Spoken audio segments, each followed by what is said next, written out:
Good morning, good afternoon, good evening, wherever you might be in the world.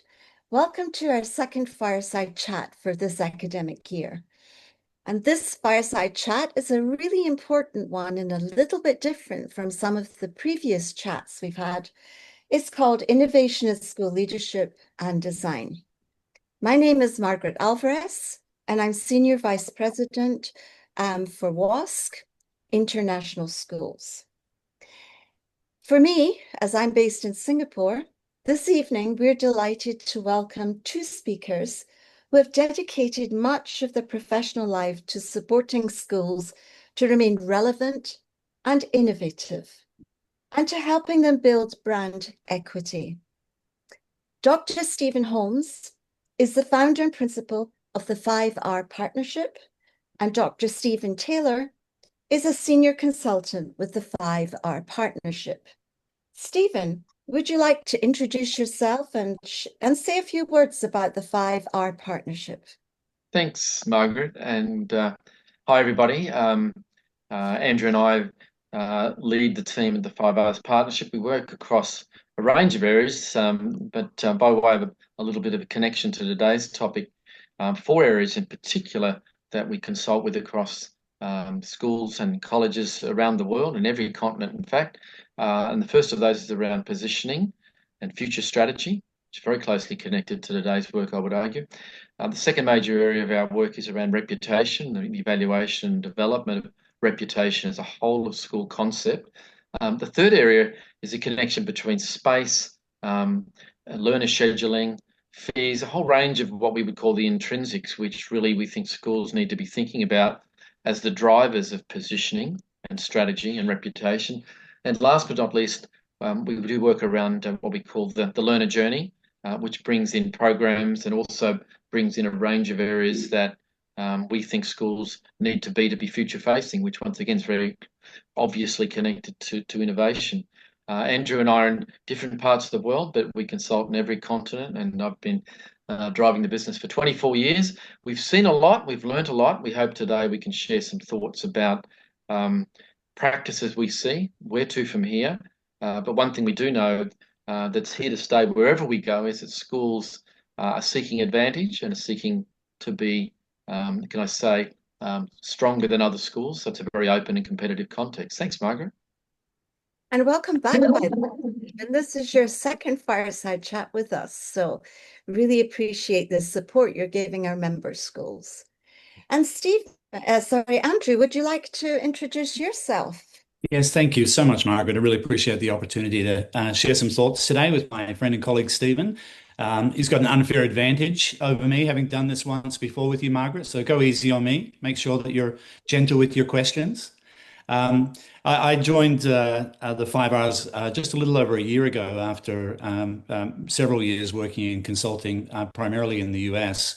But I'm like Stephen, based, all over the world, currently in Scotland, and spend some of my time in the US and have family in Australia as well. So traveling around the world, helping schools is something that I enjoy doing. And I think that this topic is particularly relevant to the work that I do. I spend significant time helping schools, in those latter categories that Stephen mentioned, in particular schedule audits, design, and trying to understand the best way to sort of combine space, time, people, and program.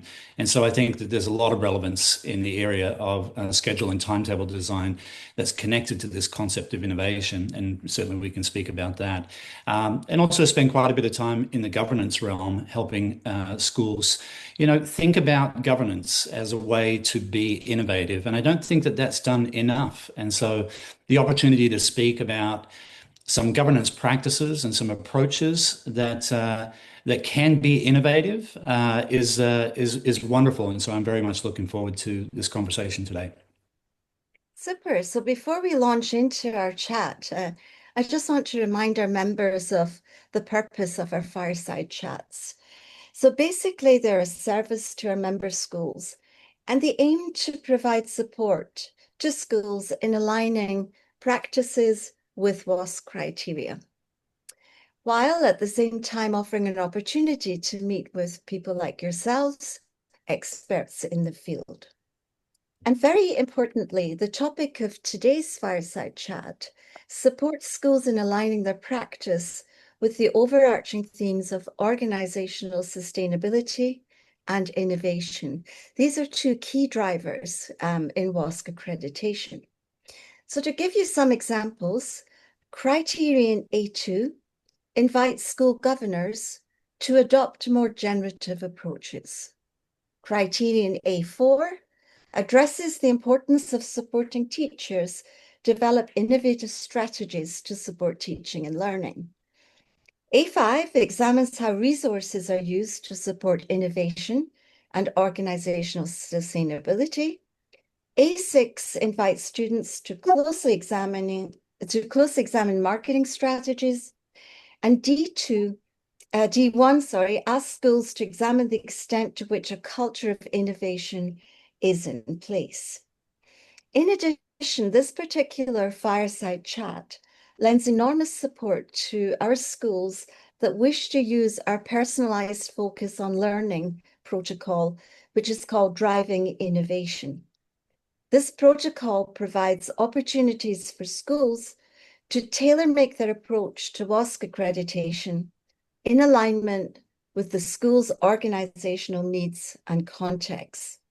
If you'd like to know more about that, please contact me after the Fireside Chat. Just a reminder, a recording of our Fireside Chat will be made available to everyone that registered for our event. There will be opportunities to ask questions of our two experts at the end of the chat. So please save your questions and put them in either the chat or the Q&A. We will be monitoring that as we go along. We will also be offering certificates to participants. Please use the link that was provided. So let's get going. We've got lots of exciting ideas to discuss this evening. So let's, first of all, though, set the stage to our topics today. The first question I'd like to ask you is, what shifts in the educational landscape are pushing schools to prioritize innovation in leadership and planning right now? It's a great place to start. And can I just say for the audience that both Andrew and I are speaking at the upcoming EARCOAST conference, and some of the things we'll say in this session, I think, will be echoed in our presentations down there. And to that extent, I start almost every presentation, it seems these days, in talking about schools needing to understand the landscape that they work in. And there's much written and said about it, but for me, there's probably sort of, I suppose, a framework at two levels to think about that I guess the changes in the school landscape. And I would say, I think, judging by history, there's been more change in the sector in the last 30 years and in the environment that we work in than perhaps the previous 500 years. So schools today are significantly different than they were, albeit evolutionary. So what is driving that, and what makes us think about a theme like innovation to talk about today? Well, for me, the number one is that on the demand side. And so one of the things that has changed in the sector is that schools go to great lengths with some success, but more work to do in breaking the sameness, the generic nature of what a school is and seen to be and is. Most of us know that actually when you step into school, there are significant differences between it. But one of the challenges we've had is actually, can I say, packaging that and being able to present ourselves as having a comparative edge or advantage or a point of distinction of value over other schools. So the first major change, I think, is on that side of just it's now a market. And it's an open and competitive market. So there's sort of that side where, in many ways, I'm not sure whether we've led parents there or they've led us, but we now don't have a homogeneous sector. We now have a landscape where there's clear choice and there's different types of schools emerging, doing different types of things. So at that level, there's significant change. Then I'd say on the sort of the supply side, within schools, there are significant changes going on that really represent, material things where people are being more what we would call innovative. It's a very overused word to that extent, But really what's going on in schools now is, a much more personalised, granular, forensic look at the individual and what learning means and what teaching should be and could be. So what we have in schools now on the supply side is a great range of things being done and tried.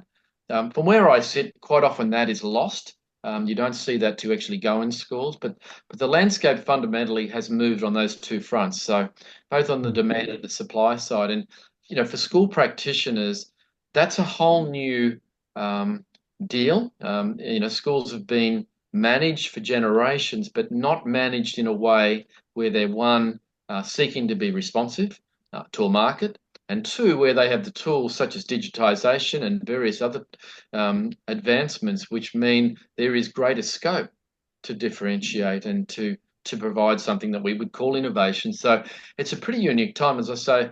In our consulting work, I can remember a project I did with Cambridge University some years ago, and when you see institutions like that changing, that change is really very operative and innovation is mainstream. So for our schools, I think it's important to understand that landscape. Now, that has manifested it in many ways in what schools see come through the gate in terms of parents and students. But one of the concepts I would share that I'd encourage people to think about is that in any fee-paying environment, which I think is most schools that are on the call tonight, they're really dealing with an investment psychology.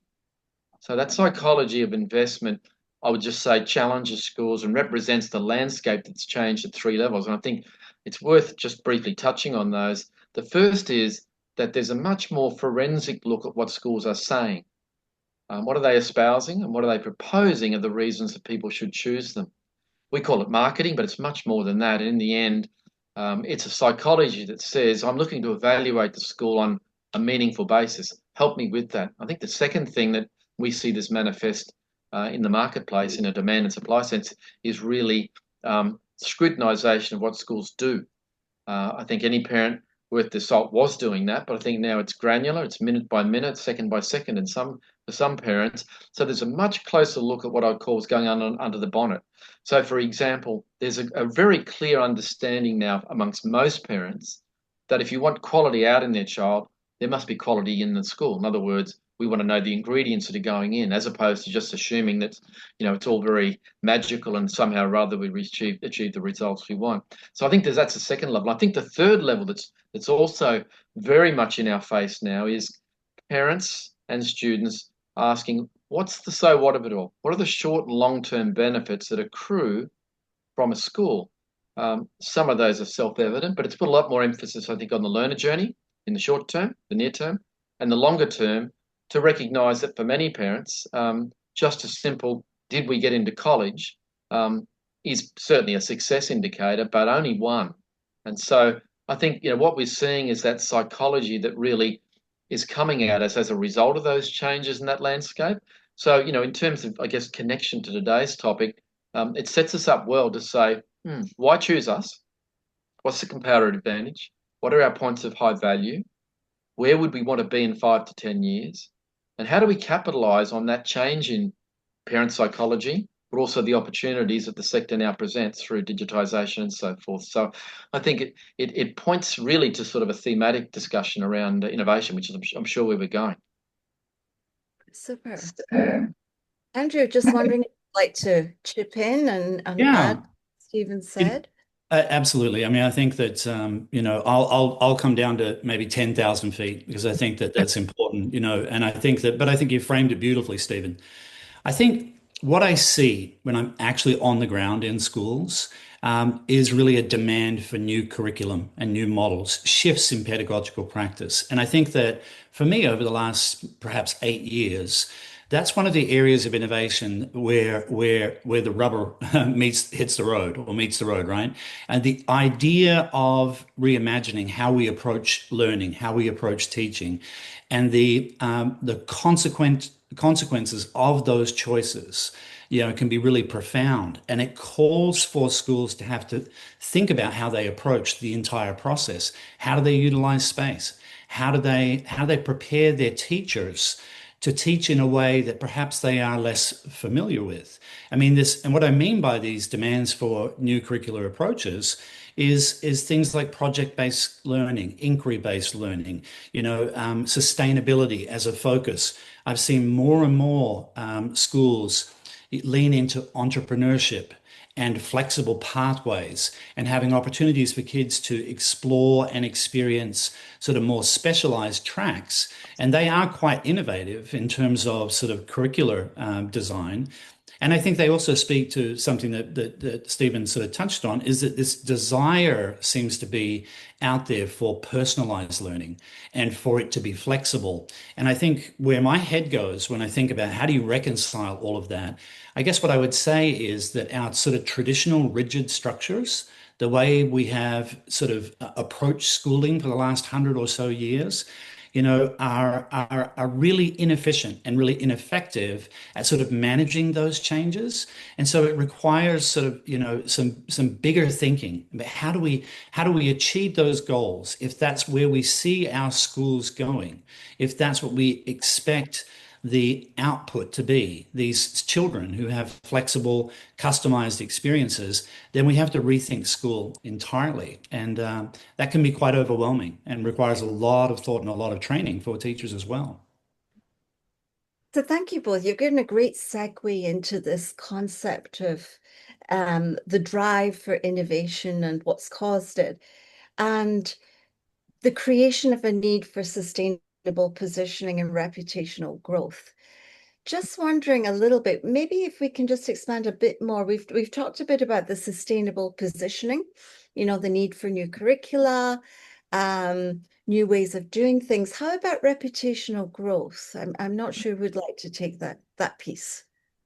Well, I'll launch. I suppose it's one of the things that I've shaped my work over the last 3 decades is to find a concept, Margaret, that one isn't essentially commercial in nature, two can be overarching in schools, and three has meaning for everyone in a school. That becomes a very short list of management concepts. I think reputation is in that very short list. And, at the end of the day, reputation is the number one asset that schools have. But rare is it that I sit in on a trustee meeting or see a senior leadership meeting where that is the core topic, unless it's a crisis-based perspective on that. So if we're thinking about sustainability and growth, and just, they're the sort of twin pillars that we work with. But why do we do the work we do? To make schools sustainable and to grow them where and how they wish to be grown. Reputation is a fundamental concept because it makes us think about two key things: our self-definition of ourselves. Who are we? What is our intentionality? And particularly when it comes to reputation, what's the substance that will deliver that? I think the second, point about reputation is that it sets us up to think about, I suppose, two lenses. One is who will we be in the market, as I say, but also relative to the alternatives. Where will we sit and what will we do? So every school, I think, wherever Andrew and I go around the globe, is talking about innovation. It's a bit like strategy. If you don't put it in every second sentence, there'll be some questions asked. But actually putting some flesh on that and actually saying, how do we synthesize all these concepts and all these, requirements that schools now have? I think reputation is a very useful managing framework for that. And I talk about reputation in really three elements for schools, which tends to be very useful in areas like strategic planning. So we do a lot of work in that space, as you know. But often it's been reduced to a fairly compliance-based exercise. We have to do it for accreditation and various other reasons, but actually impacts on the ground in things like reputation are often an afterthought. And you have to go searching in there to say, I can see a connection between all the bits. I can get what you're actually barreling at here in terms of reputation. That's a pretty rare thing. More often than not, it's a list, wish list of what we want to do, and often fall short. So, reputation, I think, is three things to think about that connect to sustainability and growth. One is it makes us think deeply about the substance of the school. And most schools, I would probably argue nearly all schools, do too many things. I haven't met a head yet, and Margaret, in your time as a head, I don't remember you saying it to me, that would say, I need more to do. Our school's not doing enough. I think it's quite the reverse. Never heard it. And I suppose our work, when we think about reputation, is to get schools focused on what matters in the market, the capabilities of the school, and very importantly, How might that match up with some future scenarios? None of us can read the future with great certainty, but some things are relatively clear. So when we talk about reputation, we get schools thinking seriously about substance and credentials, intentionality, communicating that, which is a very important part for schools. But the third piece of that, as I say, is where to next. And I think, I mentioned, I suppose, the change in the landscape, and parents are all different, but one of the things that I increasingly see common across the parent body is gone are the days where they say, I'm just looking for a status quo school, just steady as she goes, and I can sleep well at night. They still want to sleep well at night, but they ostensibly are looking for a school that's on the move, on the move. And I think that's a very important part of what reputation can do. If we look at the great companies around the world, most of them have come from nowhere. We may not like them all, but they've come from nowhere in the last 3 or 4 decades. And what's the magic that has taken them from zero to hero? Well, one of the things is people are excited about what they're going to do next. Tech companies, but many others as well.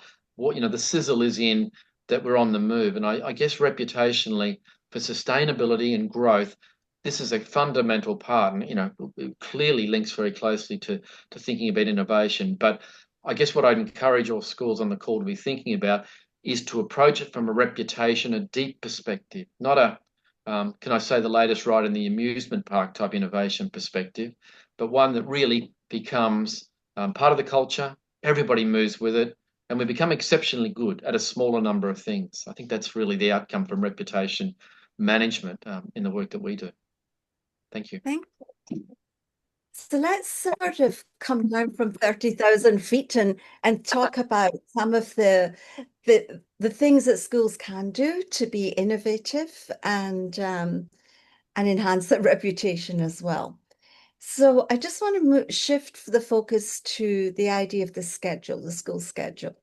And Andrew, I'm going to ask you the first question, which is, I've heard you argue that redesigning the school schedule can be a lever for both better learning and institutional positioning and reputation.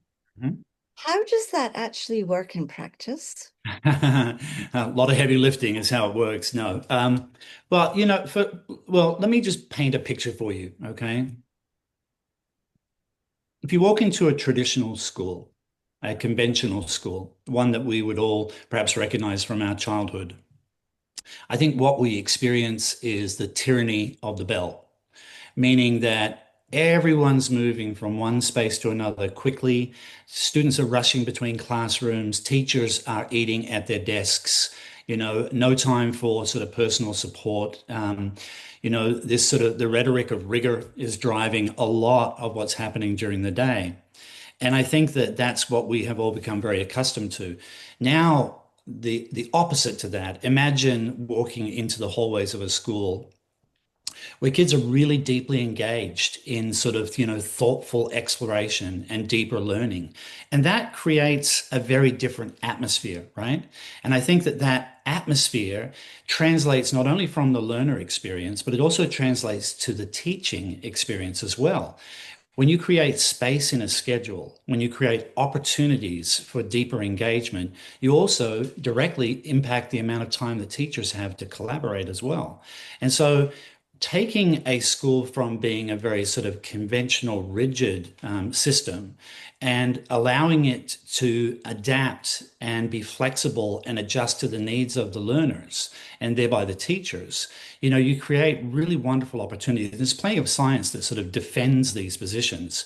But I think from a very practical standpoint, what I do when I go in and help schools and what I've seen schools do is that they start to experiment with elements of the schedule, things that they once felt were immovable objects. I started to see schools being willing to explore flexible start times. I started seeing schools who are willing to explore longer periods of time for more extensive learning. What I've found is that short blocks of time, short periods of time are very good for delivering content.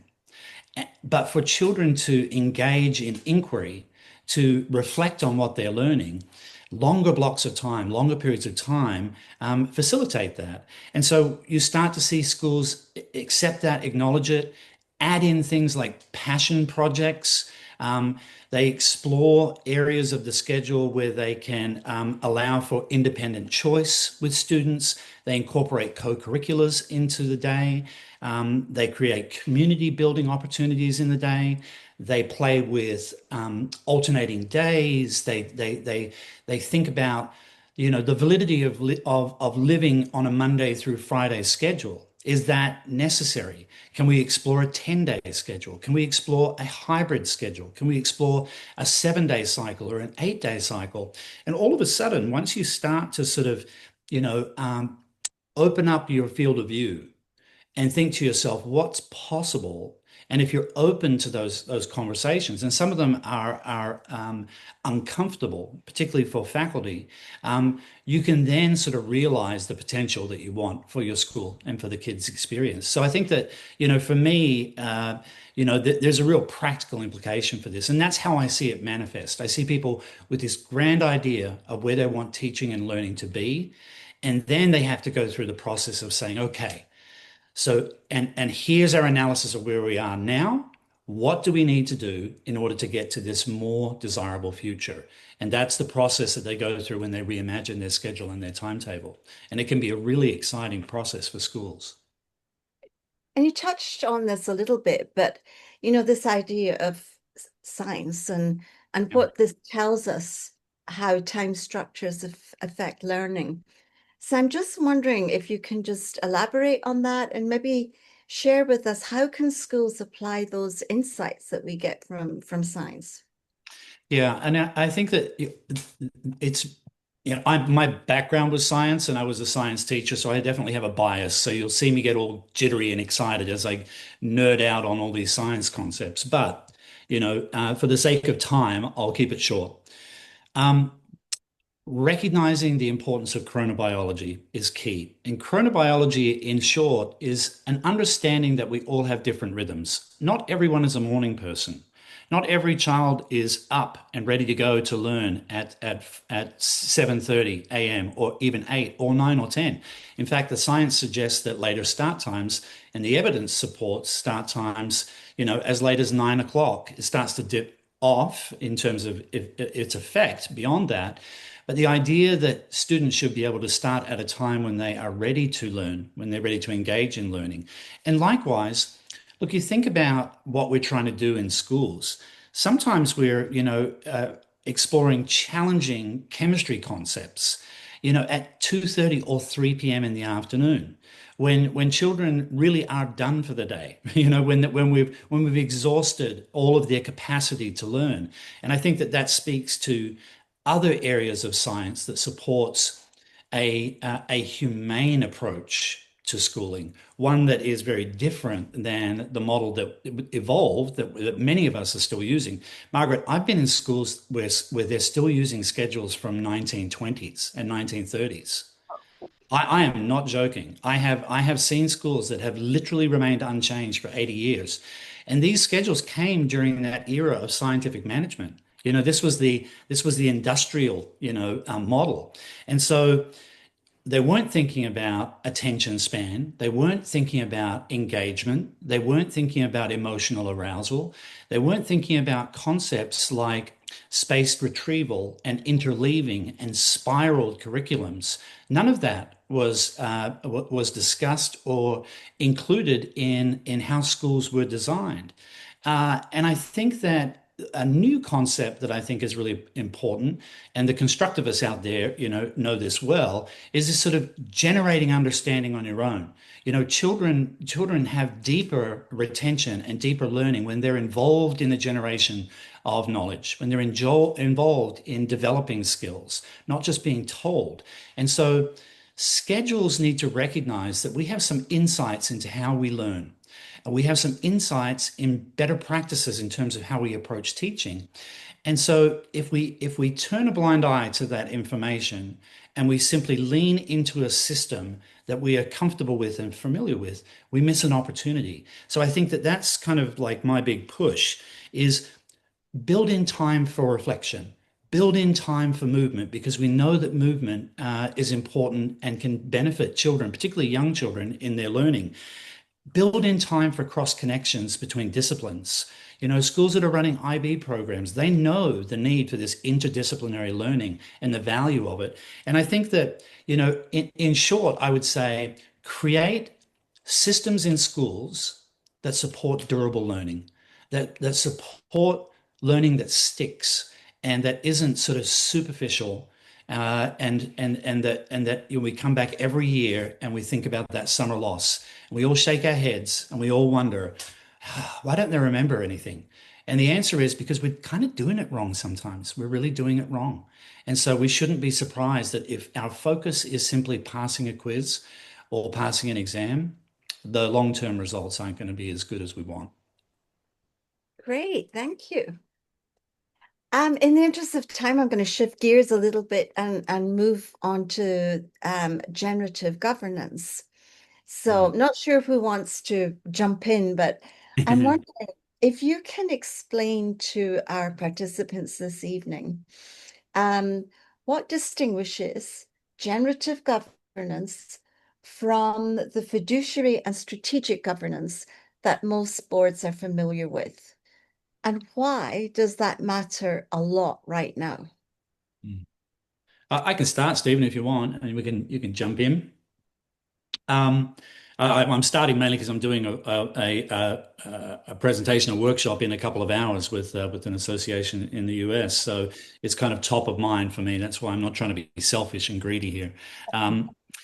I mean, I think that everybody's familiar with the sort of the three, the triangle that Chait came up with, right? Fiduciary, strategic, and generative. And I think that the fiduciary part, most people kind of, understand. It's about, making sure that the schools are compliant, that, legally, financially, that they're stable, right? The strategic governance piece, again, people are somewhat familiar with. They recognize that it's about maintaining direction, it's sort of monitoring progress, leaning into the sort of the action plan and making sure that things are moving in the right direction. I think generative governance is a little less comfortable for people. And I think that's why we don't do it well. And I think that's why schools don't spend enough time in that space. Okay. And I think simplistically for me, generative governance is about asking the questions that haven't been asked yet.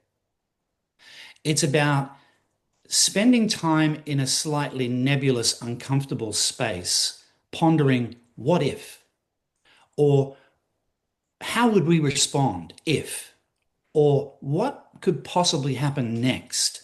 What's a plausible future scenario that we haven't considered? And I think that, for some people who are very sort of concrete, and for trustees, certainly in my experience, sitting in plenty of board meetings, they're uniquely talented at getting into the weeds of the operational details. It's a skill that trustees somehow magically possess, but they really struggle to see and ask questions that don't have a clear end. Perhaps I think, Margaret, it's that they think that they're wasting time. But I would argue that, the very the very energy that they put into exploring sort of unclear concepts, thinking about making connections, imagining future scenarios, positing how it would impact the school. I think that's really important. I think that I forget the name of the book, but I read this book a few years ago, and I think it sort of framed this sort of future thinking beautifully. It said it's more about problem finding than it is problem solving.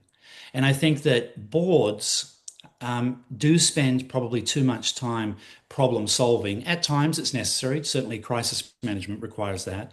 But I think problem finding is kind of the next level. And for me, that governing mindset sets the stage for whole institution innovation. Because if you can get the leaders of the institution, the trustees, the governors, to have open minds and to imagine what's possible in the future and anticipate what the school would need to get there, then it sets the stage for that type of thinking to occur at an operational level. And I think that's where you see sort of forward momentum. Does that make sense? Yeah, no, absolutely fascinating listening to you. Stephen, wondering if you want to, add to what Andrew said. Look, I think I just put the cherry on top, Margaret. I think, we sat through more board meetings and the like. I suppose that the role of governance in schools, given the context that I've described as change, has similarly ramped up. Mm. It's and those on the call will know their trustees. It's not easy to recruit good trustees in this environment because the demands are greater. But what I think we need to be able to do is, as Andrew says, is really take the boundaries out in terms of the possibilities, the future scenarios. Some things in the world are very unclear and uncertain, but a number of things are macro trends that you could literally put the house on in the next 10 years. And we're in an environment where, can I say, and be a little provocative for those that are early morning calls, the value of education is under great question, particularly higher education. The cost of education, there's an inverse relationship with the value of education. And I think it's incumbent to at least make some serious steps towards what we know is likely to be the opportunities, not just the demands and the challenges, but the opportunities for schools. The writing is pretty clear in a number of areas. And so, I guess there's no time like now to do that. I mean, one of the challenges of a fast changing and I guess turbulent world is that it's hard to keep up, but it does create challenges for schools to really say, well, there's an opportunity here to transform in particular aspects of what we do. And if we want to be known in 5 to 10 years as an innovative school, and I doubt if there's a school on this call that wouldn't appreciate that tag, then we need to do some serious thinking, not just about what do we bolt on or add or throw into the mix, but really what's the top of the mountain look like, and how might we be able to really make our mark and our niche in that area? And I think, as Andrew quite correctly says, there's a lot of board trustee meetings that we attend in our project work where they really do struggle to get out of the weeds and say, we don't have the answer, but here's the three big questions we should be wrestling with. Let's use that as a frame for, say, 1 to 2 board meetings. What help might we need to answer those questions? What capabilities might we need in our school? And, in the end, I mean, I think schools, it's incumbent on them to really start thinking about that these are, pretty unprecedented times, scary in some respects, but very opportunistic. Parents are looking at schools for so much more than they were. I think that's a classic example of the opportunity. There is so much more, but unless we define, here's what you can expect from us in terms of, say, innovation, there's a real danger that schools are just overwhelmed and can, pay very much lip service to a whole range of things, including innovation. That's the perfect segue into my next question. Thank you very much, which is about scenario planning. So how Sure. does scenario planning help school leaders move beyond crisis management, as you just described, to truly generative thinking about their future? So just thinking of this scenario planning as a tool to move the school forward. Sure. And Andrew, in our practice, is the expert in generative thinking. So I'm going to hand the keys over to you, Andrew, on that one. Yeah, and I think, well, thanks, Stephen. I mean, listen, where I've seen the discomfort in this space is that people, like if I walked into a board meeting and I said, let's ask a lot of what if questions, kind of what if enrollment patterns shift, what if a technological changes impacted our school, what if sort of parental expectations changed. That could generate some interesting conversation, right? All those what if questions could get some people around the table talking. But it's often not enough. And it often doesn't give enough guidance. And I think that's where scenario planning comes in. So, scenario planning, for those that aren't familiar with it on the call, is not a new idea. It's not a new concept. In fact, I believe it actually came from the military in the 40s and 50s, as they were trying to create a structure or a system that would allow them to explore possible futures. And what you need in order to do that, Margaret, is that you need to sort of take some time to think about the external environment and how it can impact the school. And so one of the best tools that I've used in sort of developing some scenario planning frameworks is the PESTLE model, where you look at political, economic, societal, technological, legal, blah, blah, blah. And if you take each of those, areas and you interrogate each of those individually as a group of varied, diverse board members, you start to get some really interesting conversation. What's the current political climate? How could that impact our school? What are the ramifications of that? And I think that what happens is you end up getting what I call a series of plausible possibilities. Plausible possibilities, not outlandish possibilities. Aliens landing and taking over. How does that impact our school? Completely implausible. But honestly, I would have said a global pandemic 5 years ago was implausible, but there we were facing it all together. So I think that when you think about scenario planning, it's about creating a system that allows you to deliberately explore and understand the potential impact of external forces on the system that you help manage, identifying what those plausible possibilities are. And then one of the things I like to do is scenario planning, Margaret, is to take two plausible possibilities and put them on a matrix and have them merge. And so, for example, what if one plausible possibility is that we continue to struggle to find and retain good teachers? So our human capital is reduced. Well, that seems plausible to me because I've seen schools struggling with that. Another plausible from the technology arm, right? Or that the T in the PESTLE model. Generative AI isn't going away. Some schools are really embracing this fully now. Some schools are devoting 2 hours of their day to independent learning using generative AI to guide that. Whether you agree or not is irrelevant. That is not, it's beyond being a plausible possibility. It's happening in some schools now. But imagine that your school still sees it as plausible. What happens when you intersect those two possibilities?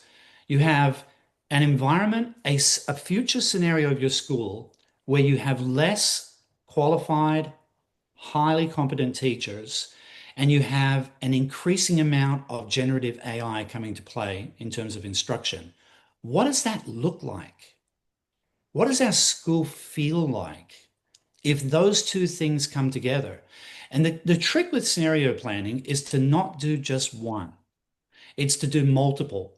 So playing with these ideas, generating one, two, or three different scenarios, all based on plausible possibilities, creates opportunities for you to then start to think strategically.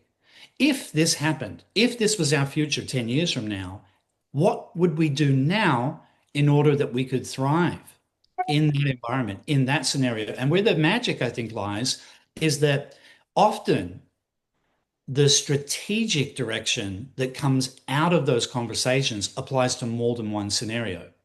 And so you ultimately end up with a sense of these are top tier sort of strategic positioning opportunities that we need to explore because they would benefit us in that scenario and possibly that scenario. And so for me, it becomes a powerful tool rather than, strategic plan. I'm so tired of strategic planning being a wish list, you know. There's got to be some deliberate, logical thought that drives this. And I think it's beyond the scope of our call, but it really speaks to this concept of backcasting analysis, which is a whole nother fireside chat. But I think that the whole concept of knowing where you want to be and thinking about how you're going to get there is all connected to scenario planning because it's a wonderful tool to help people that don't really understand how to think generatively. It's kind of it's a support, it's a scaffold for boards to do that. Excellent. That's great. Really clear. And I'm sure our participants this evening have really appreciated thoughts. So hoping that they'll generate a few more questions for you when we get to the Q&A.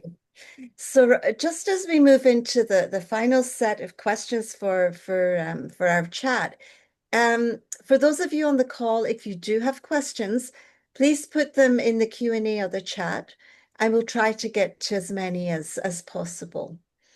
So, we've talked about theory, we've talked about the background, we've talked about some concepts, and now I'd like to sort of shift to leadership and taking action, because at the end of the day, if any of this is going to, materialize, there needs to be leadership behind it. So my first question is, how can leaders effectively bring together innovations in scheduling and governance to strengthen both educational outcomes and market position? So whoever would like to take that one. Ooh, that's a big one. Maybe might just truncate that, and I'll take the market position. You can take the education angle, Andrew, if you like. But I mean, Andrew led us up, I think, can I say, very nicely to that question, Margaret, in terms of, scenario planning and generative governance. In the end, almost without exception, schools struggle with what I would call positioning. And that positioning has two elements. One, what is our position going to be? And two, how do we find a position that gives us relative advantage to the competitors, to the peers, to the alternative schools? And that concept tends to be sort of fall down the cracks a bit in schools.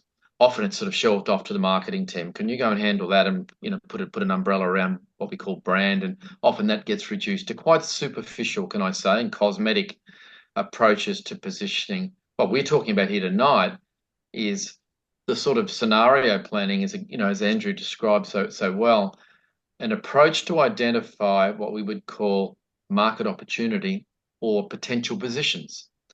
And often these things are ships in the night. We do strategic planning. We say, okay, now we need to do a bit on positioning, a bit on brand, and we're ticking the boxes, but they're not integrated, and they don't line up and produce what we would call a robust path forward that's going to embed and cement an attractive position. So I suppose one of the challenges for school leaders is to be able to see the concepts that really matter in schools. We talked about reputation earlier.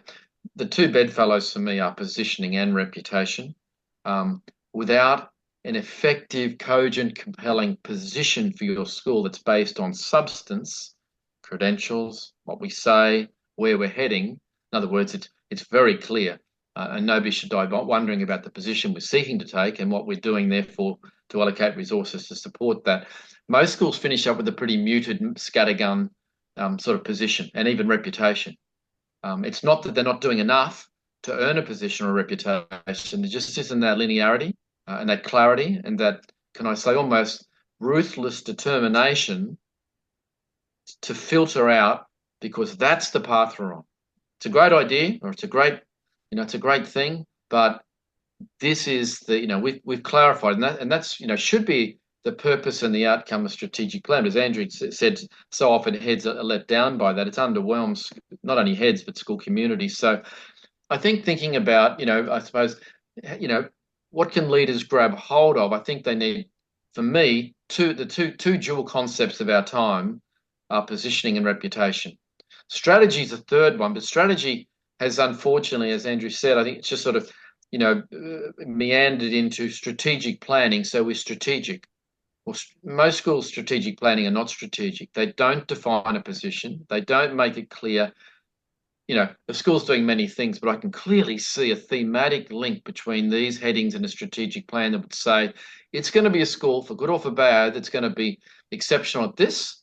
And that's where it's really heading. And that's, I guess the name and a claim will have. Very rare to see a strategic plan that makes any impact on that. So, which end of the horse are we going to grab here? I think school leaders need concepts, then processes that lead into things like strategic planning, rather than just being an activity that is a pretty much just almost a discrete activity. And why are we doing these things? For me, positioning and reputation, two very fundamental concepts, both new although reputation's an old concept, but I don't think any head would arguably say they've had a lot of training in positioning or reputation. They don't appear in master's courses.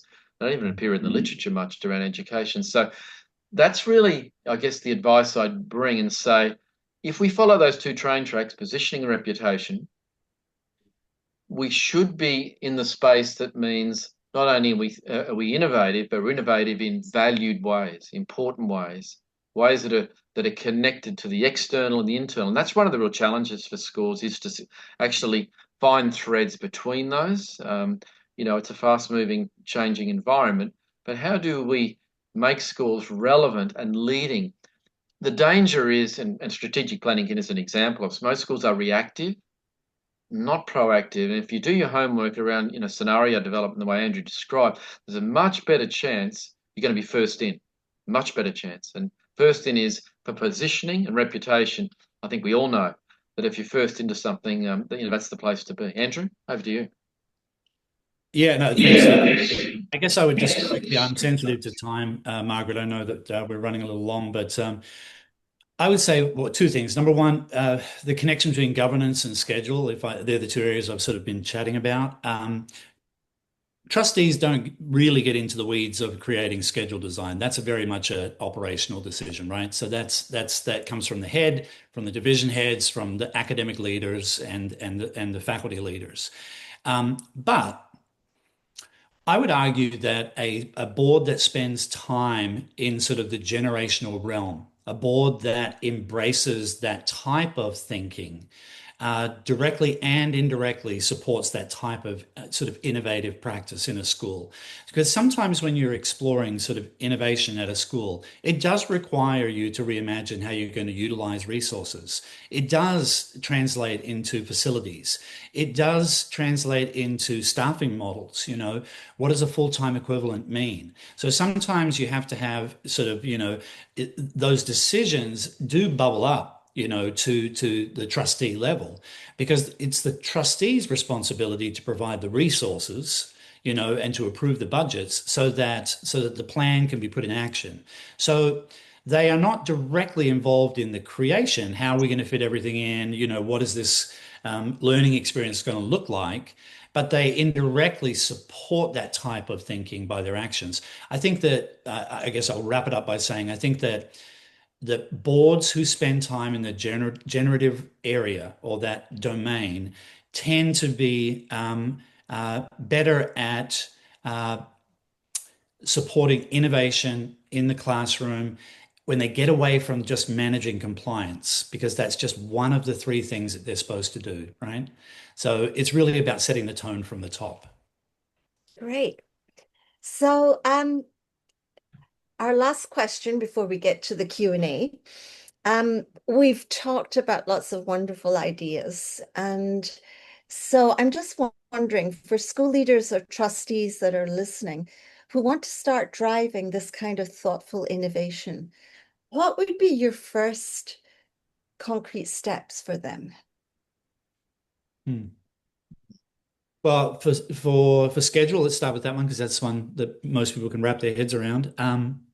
I'd start somewhere small. Look for a pain point that you've experienced. Is it kind of that dead period right after lunch? Is it something as simple as adding a second recess in the afternoon? I mean, do some research, take a look around. I mean, if you see, I mean, when I look around the globe, schools in Estonia, obviously Finland, schools in Italy, schools in Korea, schools in Australia, they're all a little bit different. And there's some really interesting concepts that are out there. I mean, you know, the concept of adding breaks, that's not going to reinvent the wheel, but something as simple as that. But it's not just doing something small like that. That would be a first step, right? But then sort of explore it, measure it, discuss it, experiment, see what the impact was. Try to measure the impacts, through having conversations with students or small focus groups with teachers. That wouldn't require an awful lot to simply add an additional recess or modify a period after lunch and turn it into a co-curricular period rather than trying to do something rigorous and academic, when the kids are half asleep, from just finishing their lunch. That would be something that I would suggest any school could do. A very small step, very, very practical.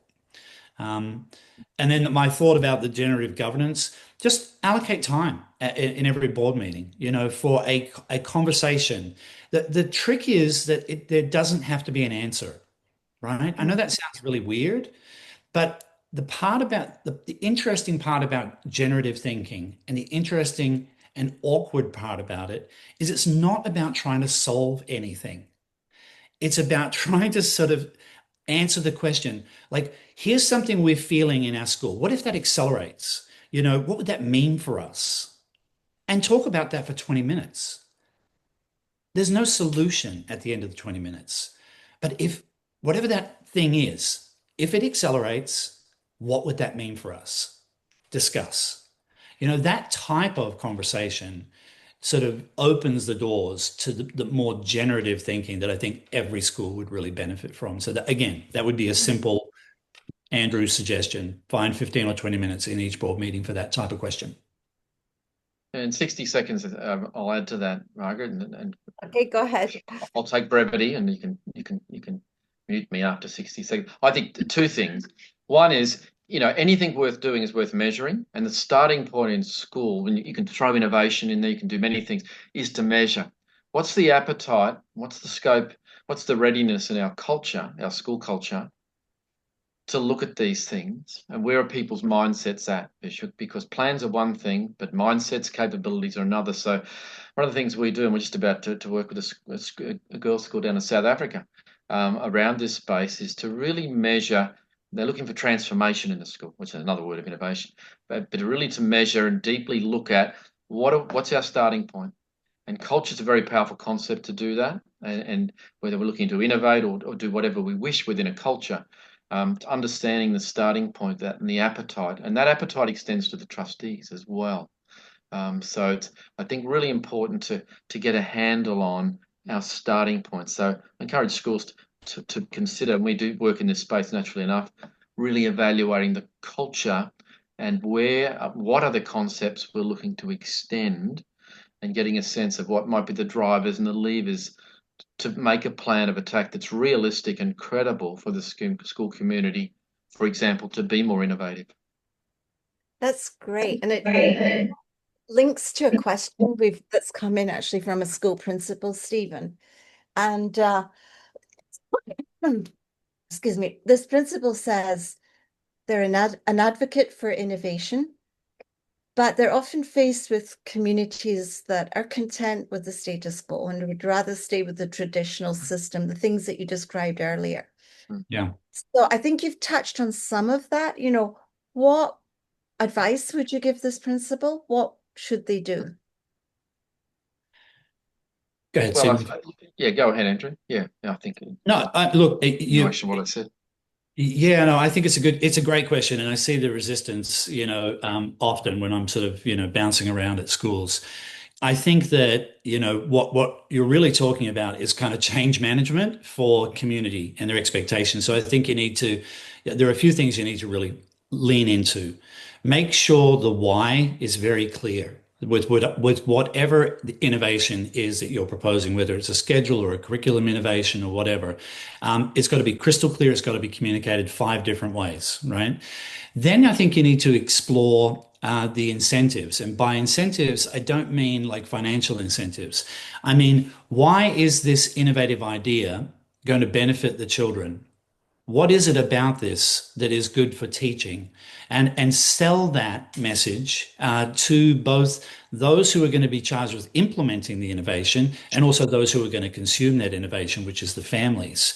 Then assessing whether or not you have the skills to pull it off, and whether or not you've got the resources. So there's sort of a process that you can go through.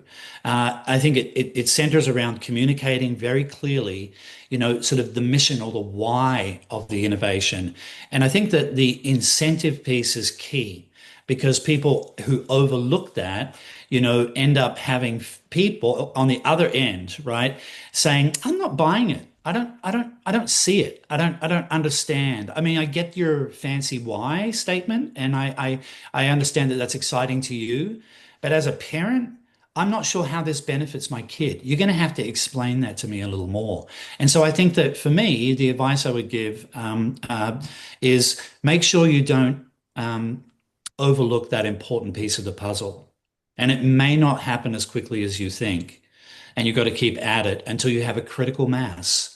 You don't have to have consensus for these things to happen. But you do need to have a critical mass. Otherwise, you have sabotage and you have complete resistance. So it's about reading the room. Great, thank you. Well, we're almost out of time.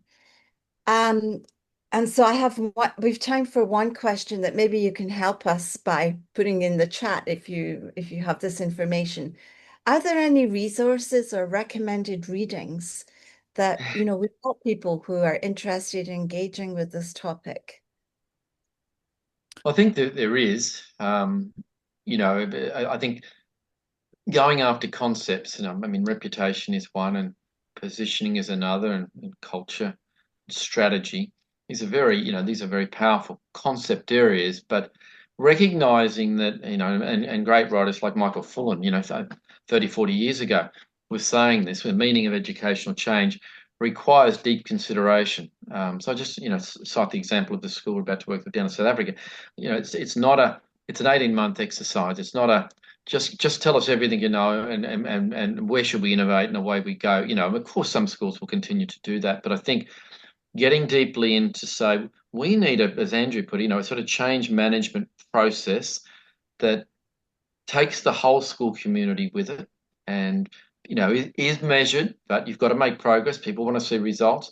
But if you look at the energy that goes into, say, strategic planning in most school communities, um, in most cases, it doesn't bear the fruit that it should. And I think if school leaders can have one major initiative, and that it's an umbrella one such as this, I think that leaves a legacy that's far deeper and more meaningful to school communities than many of the, can I say, latest ride in the amusement park approaches that we see. And it takes some courage to do that. But good school leaders are thinking about sustainability and impact, and to do that, it is a process that requires some depth and some robustness. And I work with universities as well, and they tend to go that journey a little more because they've got the resources. But I think in the area in which we're in, I think school heads, it's incumbent on them to really be able to try and gather together all these threads into some approach and some direction that's really going to impact the school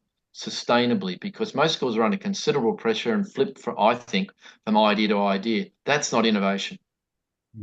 Great. Well, unfortunately, we've run out of time, and we do still have some questions. We'll put them in the base camp so that we can continue that question. And we'll also put in maybe some readings and things that can also support the idea of innovation. So I just want to finish by saying thank you so much, Stephen and Andrew. This has been absolutely amazing. You've really got us thinking. And we do want to continue that conversation. So we'll set up an interest group in Basecamp. We'll put the questions that we haven't managed to get to in there, along with some ideas for resources. So look out for an email inviting you to the group. The easiest way to do it is to scan the QR code that you will get in the email that will give you access to this group. This is a WASC community group. And we can also branch out to other topics of interest as we go along. So as mentioned, a recording will be made available. We'll put it in Basecamp as well. If you would like to share this with your colleagues at school, you're very welcome to do so. So once again, thank you so much, Stephen and Andrew, and I look forward to seeing you both at ERCOS and also continuing our conversation as well. And Margaret, just one final point, if I could just throw in, on our website, we've put our, the sort of thinking that we do into about 6 strategic tools for schools which canvass the concept. So heads such as the one just in the chat box that are asking, give me a path forward, give me something I can look at as a framework for action. They're there, and there's a number of free resources supportive around that. So we'd encourage people to take a look at that to try and see that they can actually get a clear path out of this. But we've certainly both enjoyed the discussion, and thank you. We look forward to seeing you at ECOS. And thank you very much, Megan. As ever, Megan gets up in the middle of the night. She's in California to support us. So really appreciate it, Megan, and all that you do for our members and to further their learning as well. Our Of course. next fireside chat is in early November, and the topic is how do we ensure student learning and well-being through having in place solid, robust management crisis protocols in our school.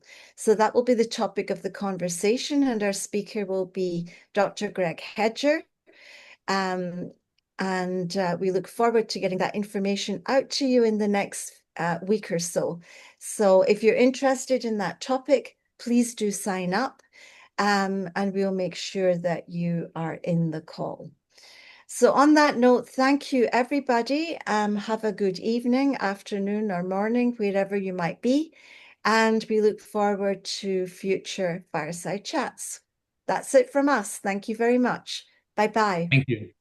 Thank you.